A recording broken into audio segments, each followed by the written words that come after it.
পাবনায় বৈষম্য বিরোধী ছাত্র আন্দোলনে শহীদদের পরিবার ও আহতদের আর্থিক সহায়তা দিয়েছে বিএনপির ভারপ্রাপ্ত চেয়ারম্যান তারেক রহমানের পক্ষ থেকে এই সহায়তা দেওয়া হয়। দুপুরে সদর উপজেলার বেতেপাড়ায় শহীদ পরিবার ও আহতদের সঙ্গে সাক্ষাৎ শেষে বিএনপি নেতারা বলেন, স্বৈরাচার সরকারের গুম, খুন ও পঙ্গুত্বকারীদের পাশে দাঁড়াতে আমরা বিএনপি পরিবার গঠন করা হয়েছে। এই সংগঠন সবার পাশে থাকবে। আগামীতে বিএনপি ক্ষমতায় গেলে আন্দোলনে শহীদ ও আহতদের জন্য যা যা করণীয় সবই করবে বলেও জানান সংগঠনের আহ্বায়ক আতিকুর রহমান রুমন।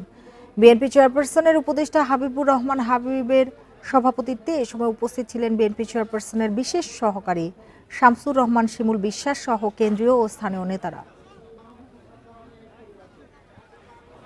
আমরা শুরু করেছিলাম মাত্র ৪৪ জন আহত, নিহত এবং গুম পরিবারকে নিয়ে। এই ৪৪ জনের সংখ্যা ছাড়িয়ে এখন সেটা ১৩০০-র উপরে পৌঁছেছে। গত ১৮ বছর জাতিকে, দেশকে বিভক্ত করা হয়েছে বিভিন্নভাবে। পাকিস্তানের দালাল বলে, রাজাকার আলবদর বলে, বিএনপি জামাত বলে বিভিন্নভাবে ট্যাগ তৈরি করার চেষ্টা করা হয়েছে। এই লড়াইয়ের পরে কেউ পাকিস্তান পালিয়ে যায়নি।